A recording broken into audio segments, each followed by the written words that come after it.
is Dr. Emmett Brown, and this is my time machine. A time machine? Musical Talk, the UK independent musical theatre podcast. You're a slacker, McFly. Face it, you've got no future. I gotta get back in time. 1955? Hello, welcome to Musical Talk. My name is Nick Hudson. I am sitting here across from a voice from the past. Well, not a voice from the past. He's a voice from across from me. I'll be a voice from the past, but now we're going to go back to the future, and you can, mention my name specifically I again. didn't even plan that, David. That's very good. Thank you. The beer helps. For fuel.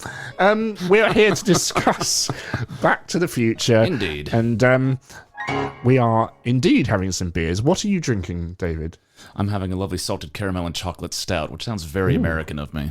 I'm having an Erdinger, which is so not American, but it's the only beer I like. So cheers, sir. If we chink or get drunk during this episode, it'll just make it all the more fun. And you can join us at home, musical talkers, if you like. Drink along with this episode every time we mention Doc Brown. In case you haven't guessed, we're going to be talking about a musical that has had a bit of a troubled history in the West End already. For numerous reasons, hasn't it? I haven't been to see the press night yet because of various issues that the show's had, but I have seen the show and I want to talk about it with David. You'll hear my thoughts, ironically, when we get into our time machine and we go to the future because we haven't seen, well, I haven't seen the show yet, but I doubt much has changed. Yeah. Back to the Future opened in Manchester last year, and we did talk about it on Musical Talk then with my friends Chris and Nikki, and thought we'd get a fellow American of that Heck kind of age. age. Get a proper perspective. Exactly. Tell us about the Back to the Future phenomenon from when you grew up, David. Sure. I mean, I'll try to be brief. We don't want to go off in too many time continuum tangents here, if we can help it. Don't touch yourself. Thought should be here to hear all these puns. He really should. But obviously, the Back to the Future, the entire trilogy is a huge pop culture phenomenon. I was born in 1984, so 1985, I wouldn't have. I have no recollection of that whatsoever, and I wasn't far behind you because you're also a 1984 kid, aren't you? Yeah. But obviously, it was a huge deal. It's one of the first VHS tapes that I can remember our family owning. Now, a VHS tape, listeners of a certain age, that's like a physical, like hard plastic copy of the film that you used to have to put into a thing called a VCR. Yeah, it was the darndest thing. And but anyway, so that I do remember seeing the second one. That was a big deal when that came out. That I can remember that cinema experience specifically growing up. Also one of the better sequels of all time, wasn't it? Yeah. I think along with Addams Family, it's kind of up there with being one of the better structured sequels, because it was very clever in the fact that it went back to the Future Part 1.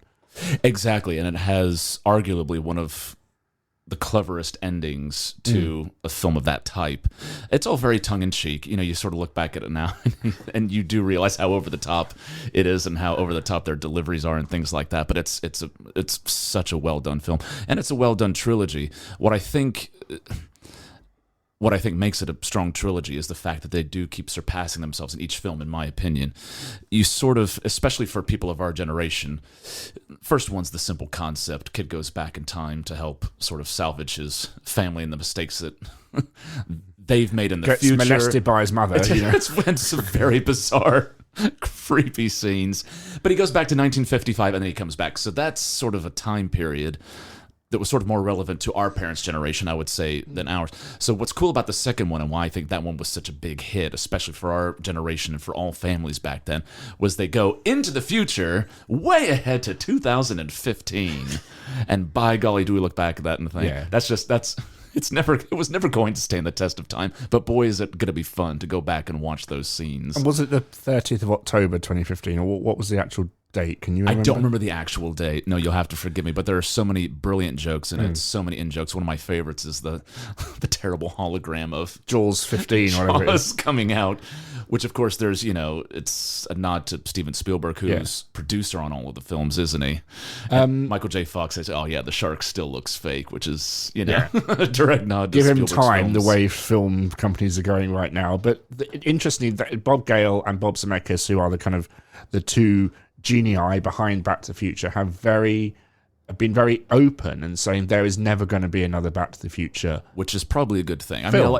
mean, the nostalgia movement can be great and all, but sometimes you just have to learn to let a great thing just lay as it is. But of course, they're heavily involved with the stage play. So they did a musical. Yeah, exactly. And Which is great. It's impressive. the thing about the musical is, and I swear by the end of this episode, David, you will be sold on seeing this show. I can't wait. And convince me. You feel like you would have done seeing the film for the first time in the cinema. Really? That is their aim with this musical. Okay. Is it's to bring a community together, because Back to the Future does have its fans, doesn't it? Yeah. And they are very obvious at this musical. And it gives you that excitement of seeing this story with the music and the special effects. You know, everyone has raved about these, and You've told me an awful lot about them, and some of them sound a bit unbelievable, I'm not going to lie. especially the big thing, which if you know, you know. If you don't know, you can probably guess. And But we can't tell them, can we? but Really, it if we're being shouldn't. nice. It shouldn't be possible. What happens? Yeah. But it does, and that's what we love about theatre, isn't it? It's that palpable, this show. It is very exciting. The genius move of getting Alan Silvestri to come back and work on the music was very clever, and that proves that this is not a kind of thing that they just handed off to... It's not a gimmick, Yeah, is it? well, I mean, it sort of It is a is and it gimmick, isn't. but it's a very reliable production because it Yeah. has everyone behind it, and you can tell that every single choice was made by the top people. Yeah, and that's involved. important. That's important. There is the theory, though, does it need to be a musical? Okay. Because I felt when I saw it in Manchester, and again when I saw it in London, the songs don't really do that much. Well, that's what I was going to ask you, is that do they have any songs from the film that are recognizable? What's the score like? Can you touch on that? So the songs are not... There's Glenn Ballard, who works with Alan Silvestri and Rob Zemeckis a lot. If you saw Polar Express, he did those songs. Okay. If you saw Robert Zemeckis' Christmas Carol, there's a song called God Bless Us Everyone, which he wrote with Alan Silvestri for that. So it's a kind of a nice core There's a team. history there. But the storytelling in the songs is kind of, it's okay, but I think it doesn't matter because you go in knowing the story anyway. Yeah. So they're not trying to move you in kind of brand new directions with the songs. They're just taking a moment of the show and putting it into a song. So there's lots of references about time in the show. And the motif, da-da-da-da-da-da-da, which in this show is, it's just a matter of time, which is kind of, it's nice. Yeah, it's clever enough in its conceit, isn't it? Yeah.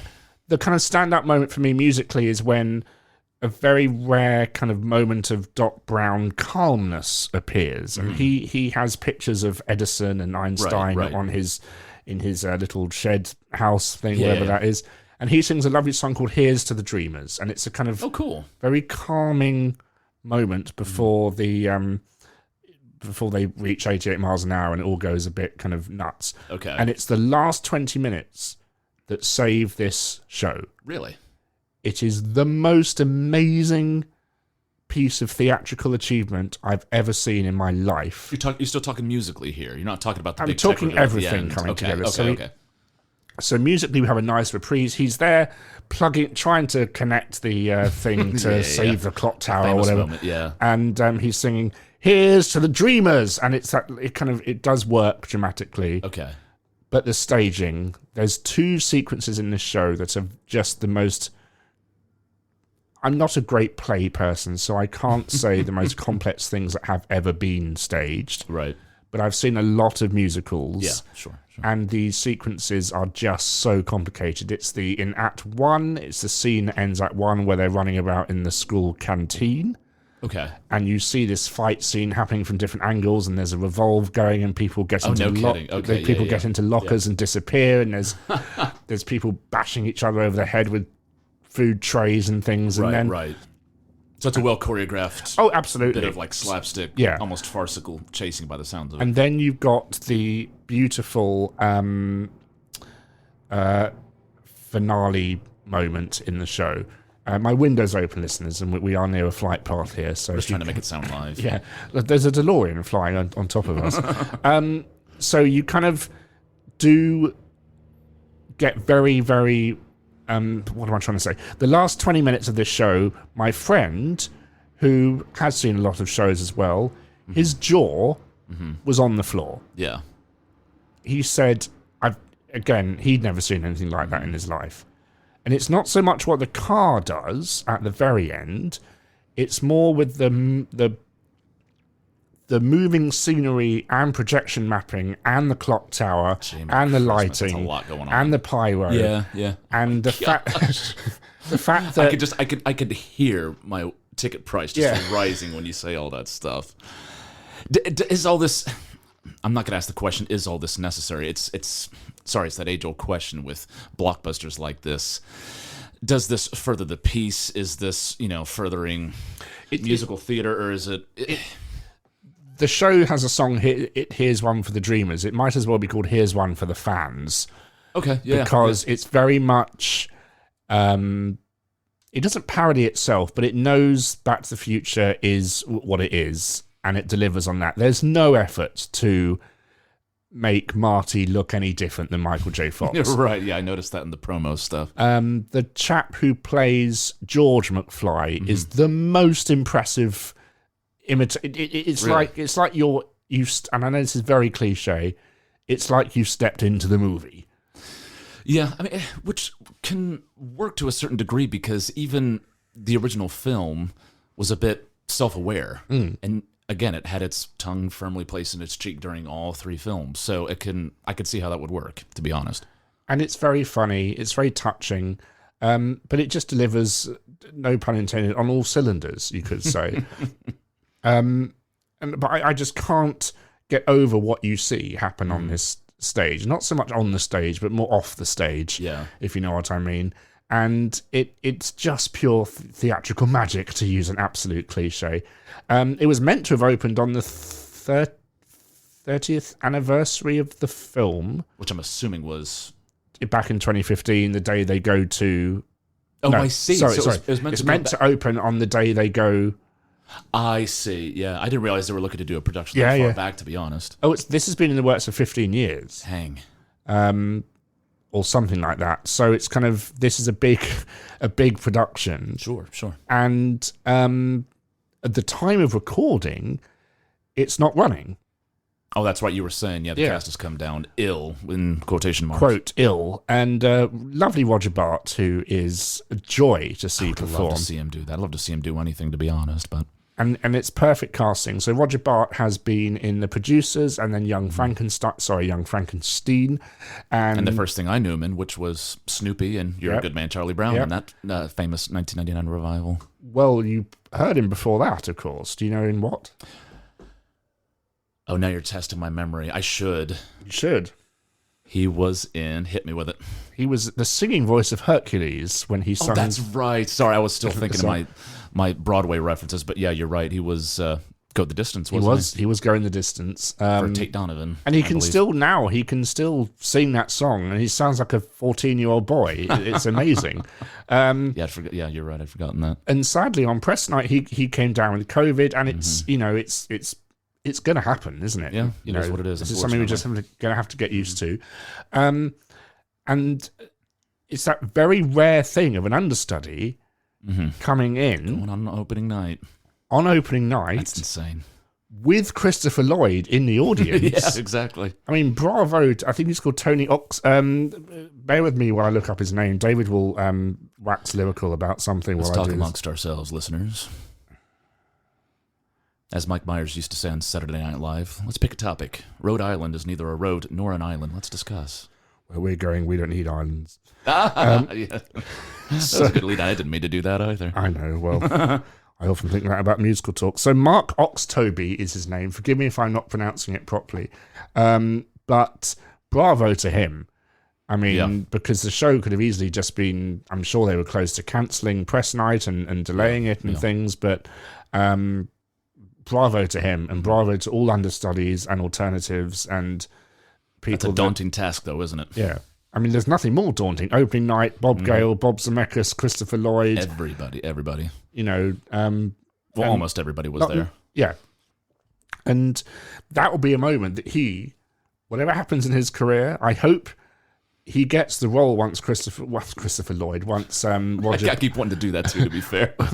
Once Roger Bart leaves, I hope they give him the role out of pure. This is why we're helping each other with the names and things because of the Exactly. beer. You just have to forgive us. It's just that's all part of the fun. Back to the Future is a great film. It's a great film. It's freaking great.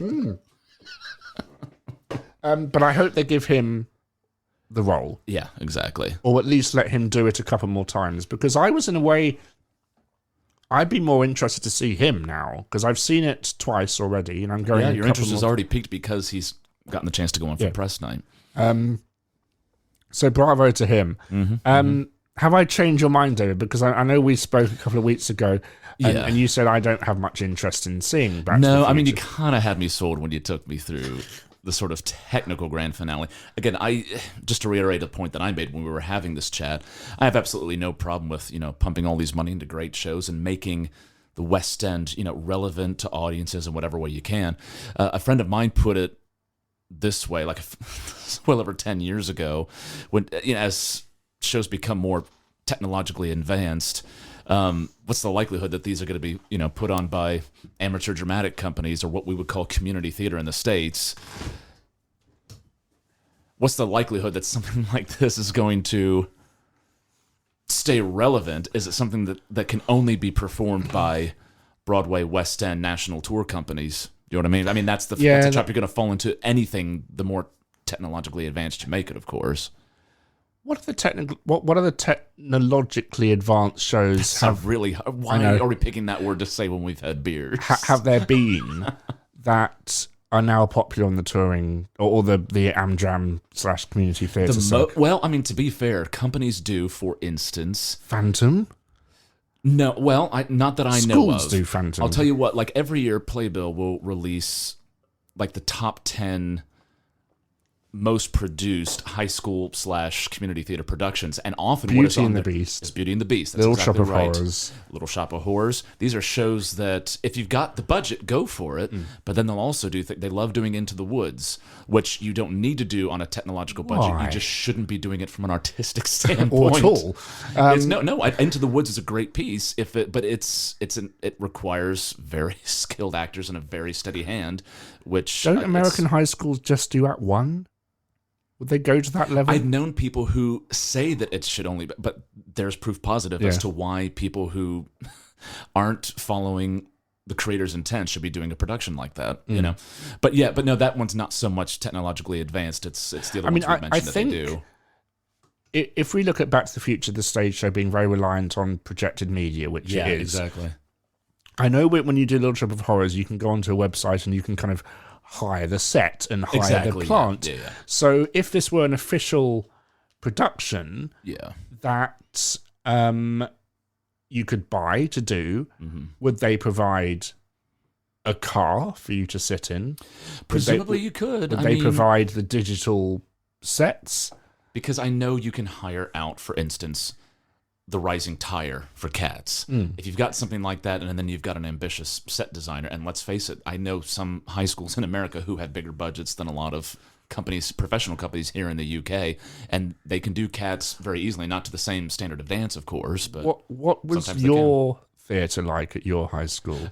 I'm a terrible person to ask. I didn't go to public school, as we would call it in the States, where you go in for free. I went to Catholic school, posh Catholic school, uniforms and everything, which won't sound like anything special to a British audience, but in the States it's extremely rare. But even then, we had minimal budget. It was, you really had to come together and scrape together as a very small school to put on a show. And the most technologically advanced thing that they did when I was a student there was probably Nativity. Yeah, basically. No, they did Wizard of Oz when I was in 6th grade, which, again, they didn't really do anything massive, but that's a lot of sets, that's a lot of characters and costumes and things like that. But I'm also thinking more, again, what we would call community theater, which you guys would call Amdram here. Again, it's very easy to put on Oklahoma. It's very easy to put on Sound of Music with no budget. Nobody is going to do the black box production of Back to the Future. Exactly. Nobody's going to do, the smaller scaled down version of even Jersey Boys, even though that's not technologically a massive production, but certainly musically it is. Yeah. And, it's a bizarre, not a bizarre trend, but it is the trend that's going on right now, for better or for worse. I also think the casting, any production of this would be difficult if you want to go down the route of having it mimic the film exactly. Mm-hmm. Yeah. Because we will have Marty McFly is quite short. Right. Doc Brown looks like Christopher Lloyd. And it'd be interesting to see how they carry on the casting of this show. Right. And it's certainly going to be interesting to see what would happen if it tours. Yeah, Because I know London is now the starting point of touring shows, which is great, but Chitty toured. Yeah, that's true. And there are similarities, let's just say. But when you got Bed Knobs and Broomsticks, which I'm guessing is going to have similarities, which is already on the road before it's come to London. And it's you bring up a really interesting point. I just wonder, would a high school stage Back to the Future? Because it's quite a weird grown-up topic, would you? American high school attitudes more than I do. Yeah. But I know they're very fussy about you have weird things like Avenue Q Jr., which makes no sense. And they have such songs as The Internet is for Friends. See, I never even went down that brief rabbit hole. That would be, have a very shallow depth to it, won't it? Avenue Q Jr. So it's not like it'd be a very, I was about to say deep hole to plunge. Let's cut that out. Just cut that out. I mean, there's... So would an American high school stage Back to the Future? Because it does have the weird stuff in it. It does, but I mean, it's still family friendly. It's not that much more risque than an English pantomime. Do you know what I mean? It depends on the school. I know schools that have done cabaret because you can do that on a very minimalist budget. You could do Chicago on a very minimalist budget, and I've known high schools to do that. The West End production of Chicago was done on a minimalist budget. Well, yeah, absolutely. But then you have schools where it's a bit harder to do Hairspray because you need to have the right demographics to do the casting. It's all kinds of things like that. But it is, obviously the technical aspects are a different kettle of fish, aren't they? They have updated Back to the Future, and we talked about this before we started. The car actually talks, which is quite cool. Like Kitten, Knight Rider. And it talks purely because it talks when it says its speed, and it kind of has a bit of chat back between Doc Brown and the car. You said it's a great device to help since it's not as much of a visual medium. Yeah, so you can't see the speedometer. Right. You do see the speed appearing on the stage, which is why it is this very weird, more so than anything I've seen before, blend of cinema and film. Mm-hmm. Cinema and film. Theatre and how novel. Cinema. When you go into the theatre and the show starts, an illustration of the theatre appears. And it has the date and the time that we are in now. Oh, okay. And it says going back to Hill Valley, California. And it's like kind of EastEnders. The camera or the illustration zooms up and then we fly over across America. And then we kind of land in Hill Valley, California. Hill Valley makes no sense as a place name, does it? Because a hill is completely different to a valley. I never thought of that, to be fair. And it excuse me, my microphone stand is very... take two. It's just such an amusing show, and there are just shows that grab me. Yeah. And this is one of them. Is it going to be user-friendly, though? Are people who haven't seen the film still going to... Who hasn't seen the film? Are you kidding me? I can... The number of Gen Z people, especially where I live in North Wales now, where I have to explain so many cultural phenomena. Television. Seriously, it's you'd be surprised, whereas I would not be surprised. I don't live in London anymore, folks, so in my neck of the woods, I've had to explain the Beatles to people who are younger than me. I've had to explain, So you'd be surprised. Who knows? I think you have to say, did you understand the film when you first watched it? I see, yeah. And if you're saying that it's that sort of concept, then it's going to be a timeless piece, and it's going to cross generations. Oh, it's timeless. There's no time in this at all. We're out of time, you could say. Do they keep jokes like that in there? By the way, did they keep inside jokes like that well, they're not necessarily inside jokes. They are overt jokes in the film, like the license plate that says, do they keep that? Yeah. Do they keep the famous Twin Pines, Lone Pines Mall joke? I think so. You know which one I'm talking about, right? When he hits a tree and then it's and for some reason, people do not know that joke from the original film. They start the film at Twin Pines Mall. I'm assuming they do the same thing in the stage play. Yes. And then he goes back in time, he runs over one of the pine trees in the 50s. And when he comes back, there's a sign that says Lone Pines Mall. I think so. I will have to see it again. Yeah, to see it again. Yeah, but I know Bob Gale has said in the program notes, enjoy the Easter eggs. Okay, yeah. So I think there's loads of things that I'm missing and other people are missing, but the fans adore this show. Oh, good.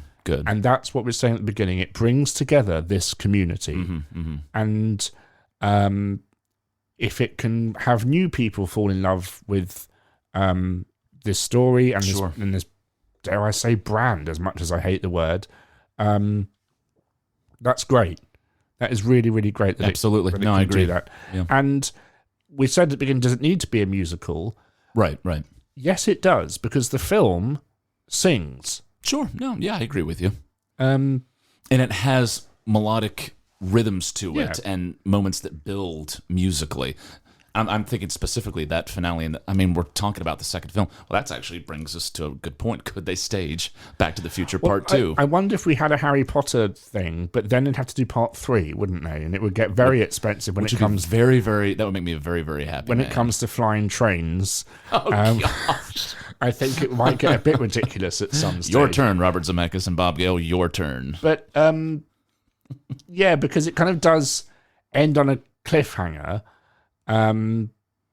just like the original film does. Yeah. Where we're going, we don't need roads, and it just ends. But you got what you wanted. Mm-hmm. I still think the first one is the most iconic. Oh, sure. Pop culturally and in the history of cinema, absolutely. I think you have to take the films together. Yeah. Certainly as a kid, what I found interesting, and again, it'll be interesting to see if they end up staging these things, is it is a pretty simple construct of time travel, which is he just goes to one period of time and then comes back again. It's a pretty simple concept. It's kind of simple in the second one as well. They go into the future for a little bit, which is quite interesting, but then they go back to the same 1950s again and then back again. As a kid, what was actually more fascinating to me was once they reached the third film, and it's like, ooh, they go all the way back to the Wild West. They go back 100 years in the past, and they stay there for most of the film. And I thought, now, see, this is something I can get my teeth on. It's really better use of that sort of time travel construct. I have to admit, I only saw the third film about a month ago. You're kidding me. I'll be darned. What did you think? It's Return of the Jedi for a lot of people. It's not as good as the other two. To me, it's my favorite because it's sort of has like the the warmest setting, memories to me. I think it was trying to do the same things that all the other films did with Biff and everyone playing about 4 different versions of themselves and things. I liked the second one the most because I liked the fact that it goes back to the first one. Yeah, it is very clever. And the third one didn't do that. I wanted it to go back, do a sort of, if you've seen The Cursed Child, you know what I mean, when they kind of go back to Which I still haven't seen that yet. That's kind of next on my list of things to see, to be honest. There's time travel in that. Oh, I see now. See, oh man, you're spoiling it for me. I don't know anything about it. But I think, and also I like the kind of, I have a very fond adoration for 1950s Americana. Oh, fair enough, yeah. And that's what I really liked about, obviously, Back to the Future Part 1 and Part 2, because they go back to that as well. So it gives us all the beats we knew in the first one, again, but from a different angle, which is really clever. Whereas the third one, I didn't know the third one was, like, the end of the story. Mm-hmm. Right. I didn't know they made it at the same time. They did, yeah, because when you finish the second film... So I'm not sure what they do for DVD releases now, but in the cinema, when you saw the second one, they had it to be continued, and then clips from the third film. And you had that on the VHS tape as well. When I watched it on TV on demand, they had that as well. Oh, so of course, they've kept it in. It's obviously part of the print. And I kind of missed the DeLorean.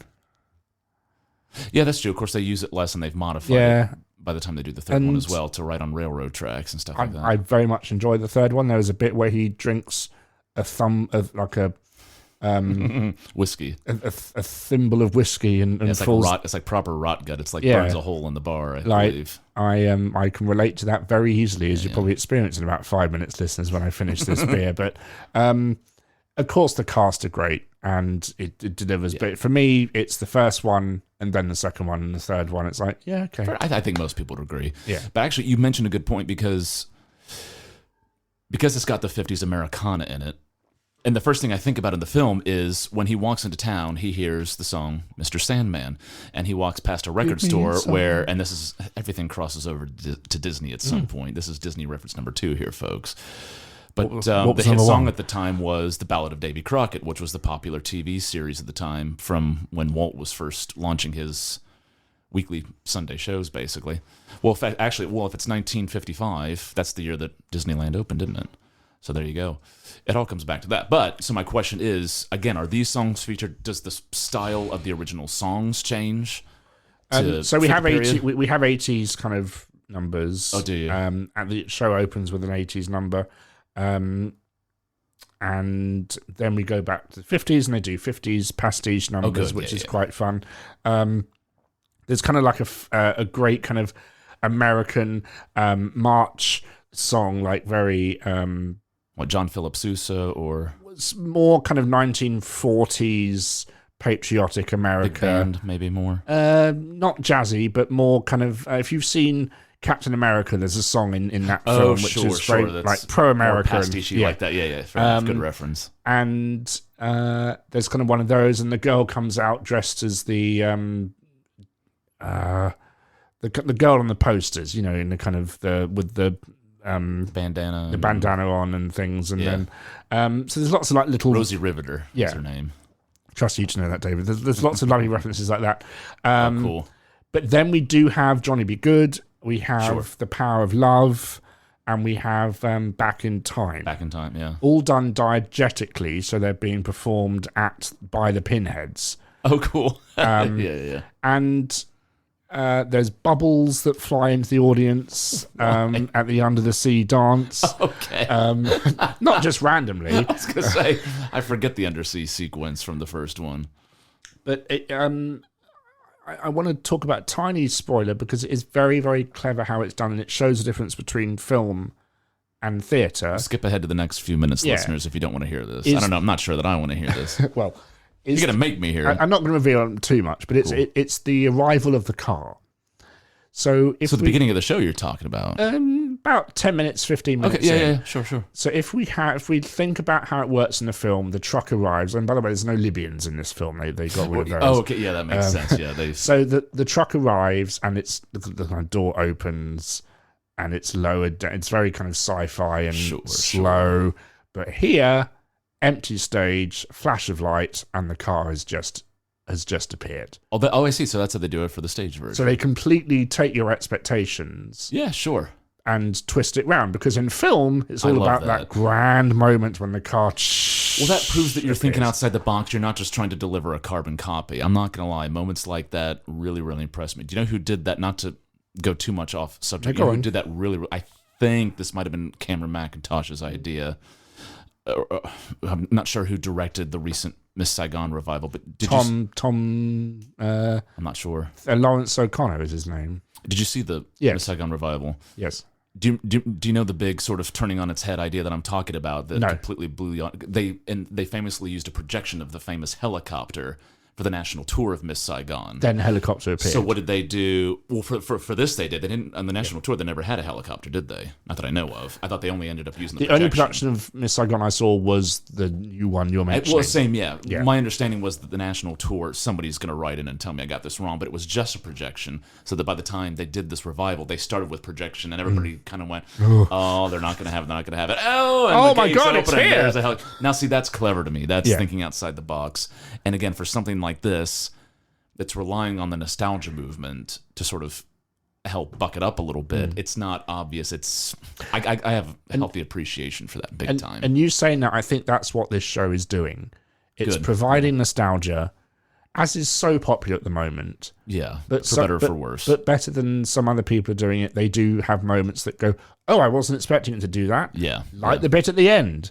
It does something that the where you were film describing doesn't it, do. yeah. So it delivers purely for theatrical storytelling, like having songs. Right. Yeah. You know, to be so fair. maybe that's why they're thinking outside the box. They're giving the fans people what they want, but they're also saying this is a story that can be told in this medium, and it does work. The lyrics aren't great. The music is functional, but the problem is you go in knowing the big tunes anyway. Yeah. Sure. Sure. You know, that very famous kind of Yeah. thing, and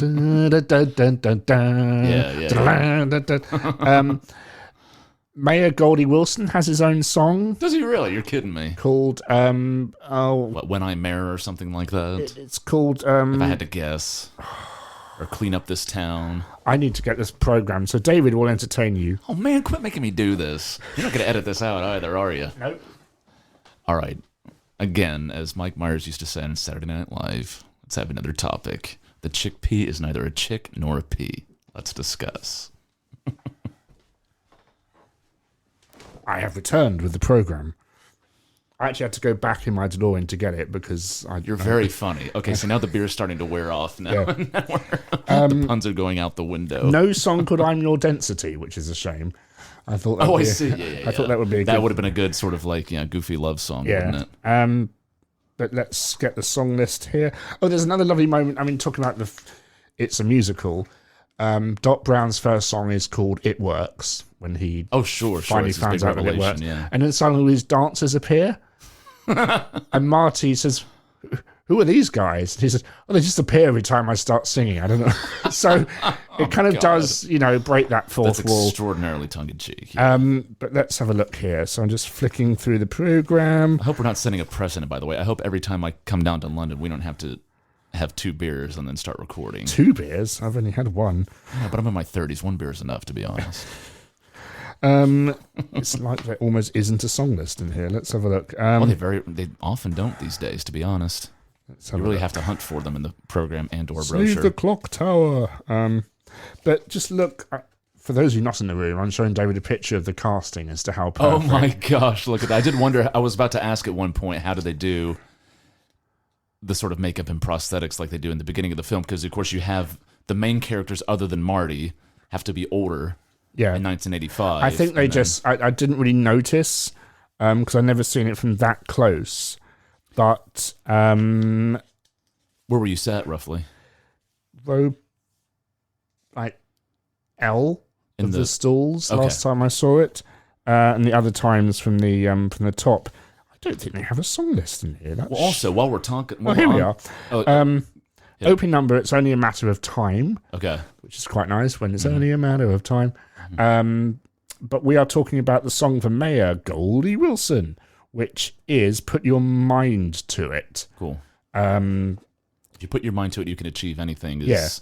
a cliche line, but they use it in the film. and we have "The Power of Love," "Back in Time," "Johnny Be Good," and "Earth Angel." Earth Angel at the dance, which is Oh, of quite course. I forgot they do that piece as well. You're But right. a lot of songs. The opening of Act 2 is brilliant, where Doc Brown sings about the future in a song called The 21st Century. So we get the kind of a bit of Back to the Future 2 in there. Yeah. And there's some neat allusions in this show. So the end of that song, he sits on his kind of chair that's looking out the kind of the window, and then the chair turns around and he's still there, and then the set comes on and he's on the set as well. Oh, okay. So we got kind of some clever stuff going on like that. It's just, this has been a really fun discussion. Yeah. But we have to say this is just pure theatrical escapism and fun.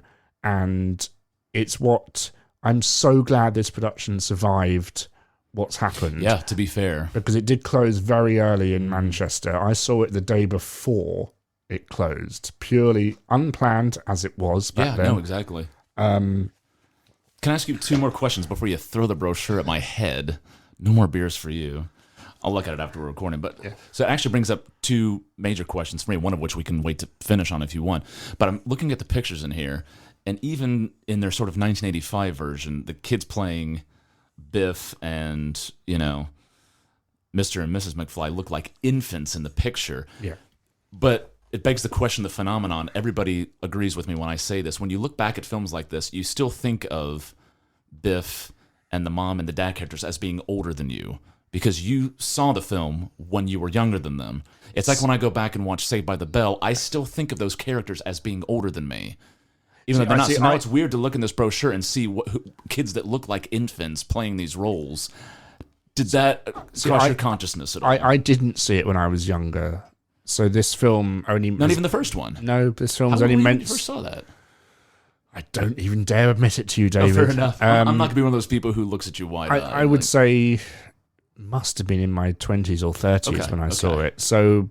But you obviously, it was part of your childhood. Yes, so I guess you're the wrong person to ask this question. Then to me, it would be very weird to go and watch this on stage, and I'm just now realizing it, to see kids who are easily look like they're 16, 17, which is how old they're supposed to be, because they're supposed to be made up to look older, again, for 1985, and then supposed to look their age for I don't think they did the making up to look older that detailed. It doesn't look like it in the brochure here, to be honest. Because that would be a bit of a... I mean, they might kind of put makeup on under their eyes or something, but some quick lines and things it's, like that. That's a really good question. I think the performances are so close to what we're seeing, what we know, especially George McFly, who brings the house down with his laugh, and he does that laugh. The sort of reticent laugh when he's watching TV. Yeah, and he has a song which is really cute that they sing in the backyard. I do remember seeing it in Manchester and wishing they would cut some of the songs. Mm-hmm. I'm always that way with new stuff, to be fair. But they haven't, and that's nothing I can do about that. Well, because it begs the question for me, which is anything that's in the nostalgia movement. In my opinion, you never know whether it's going to be worth doing it, but you're always going to hope, as a creative, that it's going to either meet or beat the standards of its predecessor. A great example of that, whether you like it or lump it, I'm not a huge fan of the show, but from what I've seen of it, Legally Blonde is a stage production that has, at the very least, met, if not surpassed, the popularity and the quality of its original film. Do you think Back to the Future has done that? Do you think it's at least met it, or at least... Many people say... It's apples and oranges, perhaps, but... Many people say Back to the Future is a perfect film. Mm-hmm. I don't think anyone said that about Legally Blonde. True. No, I that's would true. say it's Legally Blonde is a perfect musical. Okay.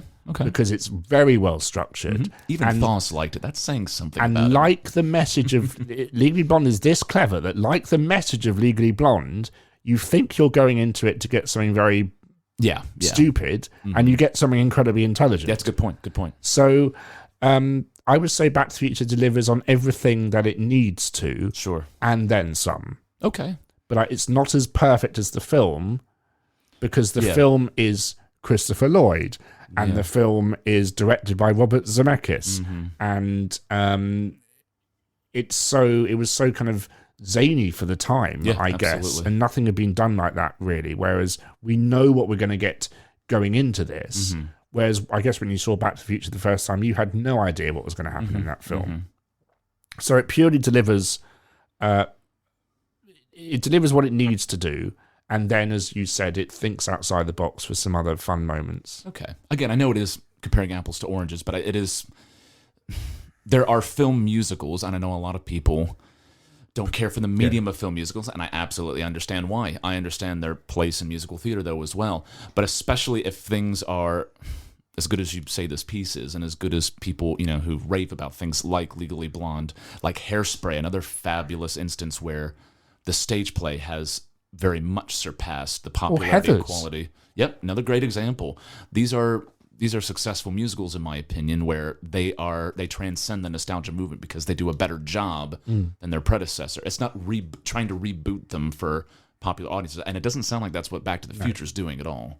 I think if it were lazy in its production, and if it didn't do the things it does, and if they just sent it off to another writing team to kind of, put the show's logo on it, and then for them to not have... But the fact that they've been so behind this production from the beginning shows how the passion behind this piece, and the fact that they have fought to get this open so many times. And let's face it, it's not the same as going to Edinburgh and seeing back! Exclamation point to the future Well, there musical, has where they been. are going to, I remember finding one of those. I'm just going to go to my. No offense to Edinburgh shows, but we all know that gimmick, and we all know that people often try to just transpose a film or a TV show verbatim onto a theater without much thought to it, and it takes care, doesn't it? It takes thought, it takes passion behind it. Not that every company that does that in Edinburgh is lacking in those things. Well, I mean, who would write a musical about theme park fans? There is. Who indeed?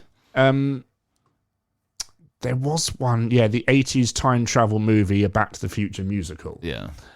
So there are kind of things like that. There's a precedent. Seems to be an Australian production. There's Back to the Future musical, the musical parody. 80s time travel movie, Back to the Future musical parody.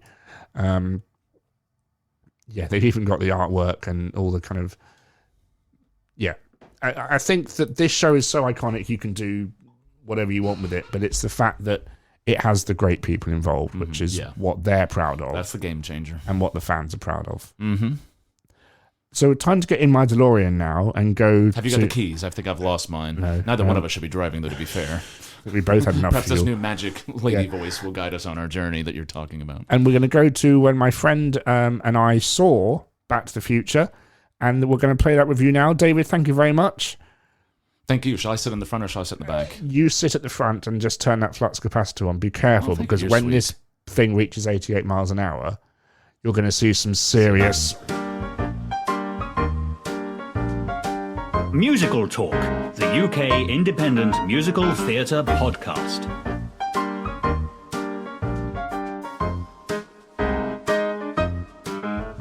Hey, McFly! I thought I told you never to come in here. If they don't meet, they won't fall in love, they won't get married, and neither you nor your siblings will ever be born. So I've done my DeLorean journey. I'm now in the future, and I'm sitting here with my good friend Shawn. Hello, Shawn. Welcome to Musical Talk. Hi Nick, great to be here. Looking forward to tonight's show. Yes, we are seeing Back to the Future. Now, it's a show I've seen in London since it's opened, but you haven't seen it since Manchester, have you? So you can kind of share your thoughts on the experience, what you're looking forward to, and what you're kind of, what you're looking forward to, really. I'm just really excited just to see the overall production of it again, because it was such a spectacular to see, and especially when you're such a big fan of Back to the Future. And seeing the movies and going to see this show, it was like you're just so immersed into the whole experience of it. It was the set design and, most importantly, the performers in there, and just how they played the characters was absolutely amazing. I felt like I'd just been chucked straight into the movie, which as a Back to the Future fan was brilliant. Do you not think that's a flaw, though, if they're just mimicking the performances we see on the stage? Or would you rather a bit more variation? Oh, hello, we're being... There we go. Time circuits reset. Do you not think that's a flaw, though, or do you think it works for the brand? I like it. I think maybe not with everything, but certainly with Back to the Future, people watch it because they like them characters, they like the personalities that they play, and I was really happy to see that, and I can't wait to see it again tonight. Well, let's get in our DeLorean, Shawn. Come on, and let's get into the theatre. So we are in the auditorium for Back to the Future, and as you can hear, the immersive audio. Shawn, is it all coming back to you? It is indeed, yeah. And just what we can see so far from the set, obviously the curtain's down at the moment, but you feel already so drawn in with the music, and the lighting's moving at the side of us. There's a very ambient blue lighting in here. It's great. Now, you are a theme park fan, aren't you, to coin a term used by me? I am indeed. And so this is very much, some reviews have kind of said this show is like a 2-hour ride, isn't it? And that's what you're most looking forward to, is the kind of whole experience of it again, aren't you? Yeah, definitely. You are fully immersed into it, and it is the absolutely awesome set. What really just draws you in, and just sitting here now and looking at this huge scale set in front of you, it's really impressive. You feel so drawn in. Yeah, and it's a blending of video and physical set and projection mapping that this show does, especially in the last kind of 20 minutes. And we're looking forward to seeing this again. Shawn, I hope you enjoy it. We'll catch your thoughts in the interval. So, we're just trying to get out the auditorium for the interval stretch your leg moment with Fats Domino playing in the background. Hello, Shawn. You're crying, weren't you? It was such an emotional experience. As a huge Back to the Future fan, you were literally being chucked straight into the movie with this show. And also the addition of a lot of new songs for this production as well that really fit, and I really like. It kind of takes the whole thing to a whole new level, really. Now, you and I are very interested in the technical aspects of this show, especially something which we'll possibly talk about afterwards. But there's a massive LED, LCD screen at the back that you kind of don't realise is a screen at all. Because it moves. Can't work out at the moment like what's real and what's on a screen. I mean, you've got the whole clock tower, and you're looking at that thinking, is that an actual set or is it the screen? But it's definitely the most like detailed screen I've ever seen. Yeah. Like, it's amazing. You saw Frozen recently, and I remember you saying it's. You saw Frozen recently, and you're on record for saying that's the most visually amazing thing you've ever seen. Is seeing this kind of changing your mind on that again?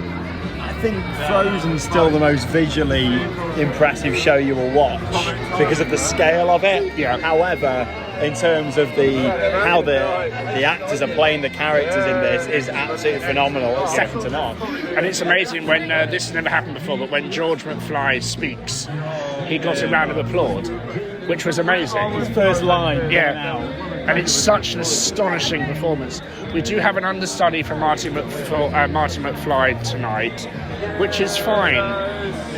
Ollie Dobson's off, which is, he's allowed to do that. And we're getting you have to give credit to all understudies because they do a very hard job, and he's not portraying Michael J. Fox as much as Ollie Dobson does, but it's still a very, very polished performance.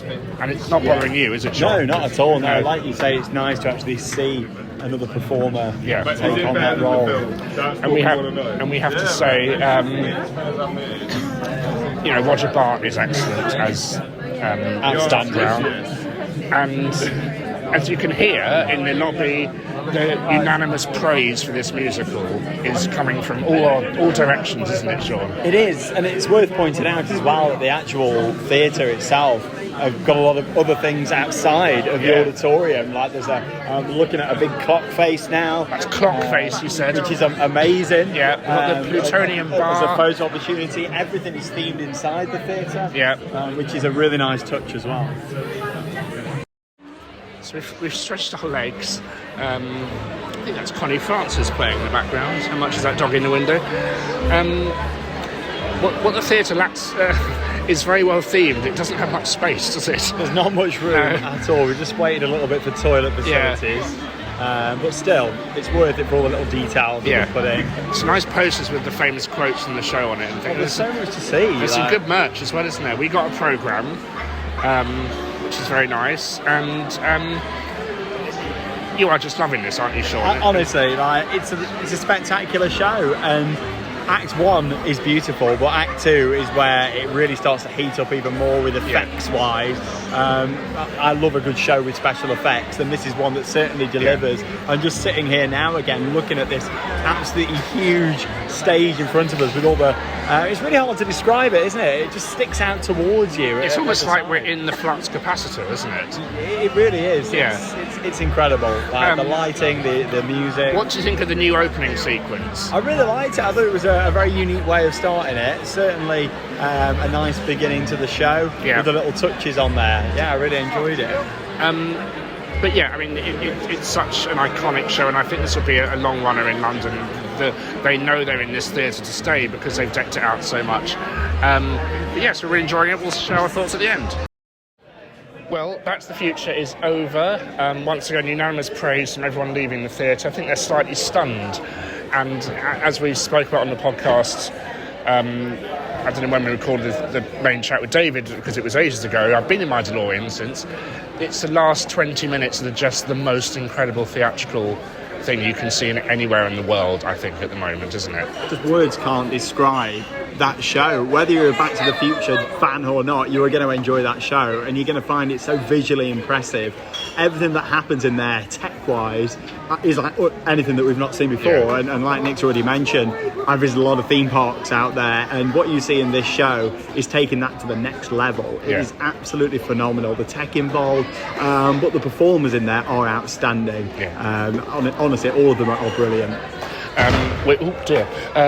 We have worked out how the big Stop shooting me, Shawn. We have worked out how the big Cuso Theatre has worked. We won't show it on here, but it is way more complicated than you think. There's a hell of a lot to it. Like I said, from a theme park background, you look at how that's been done, and it's phenomenal. It's basically a ride system that is on the stage. Without going too much into detail with spoilers, you are looking at a fully fledged ride system right in front of you that isn't just on the stage, but comes towards you. Brilliant. And we were sat in the perfect seats for that, so thank you for the theatre for putting us in those seats. You know, Doc Brown and Martin McFly were facing our eye line, meters away. Yeah. It was incredible. You could just wave at them and you could see the facial expressions and they're loving it, aren't so they? much detail. You can tell the performers in this show love what they do so much. They're putting so much passion into it. It's phenomenal. And it's finally settled into the theatre. The actors are really, really ingrained in their roles now, and the sound is a beautiful mix. It's fluid. We had one little gaffe when the black curtain behind the gauze didn't lift up. But they, you know, it's all a bit of fun, isn't it? And this show is so fun. It is so technically amazing. Yes, there were too many songs. I think the lyrics are a bit lazy in their writing, but it doesn't matter because the team behind Back to the Future have delivered this, and there's even a nod to it being, you know, Back to the Future Part 4. Because that's not in the film, is it? He doesn't write a novel called Back to the Future Part 4. So it's kind of... And there's a line like, you know, Hollywood have got the rights to probably mess it up. And I wish they put the line in, but it will make a great musical. Because this is the real Back to the Future reboot that the fans have been wanting for many, many, many, many years. Bob Gale, Robert Zemeckis, Alan Silvestri, with the help of Glenn Ballard, have really, really delivered a show here that is just perfect for Back to the Future fans.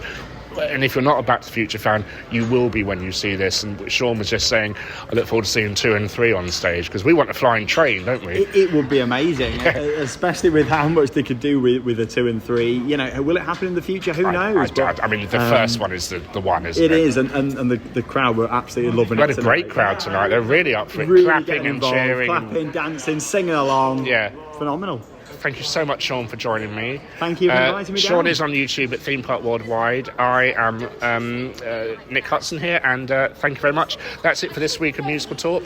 We'll speak to you soon. Thank you, Shawn. Thank you very much, Nick. And bye-bye.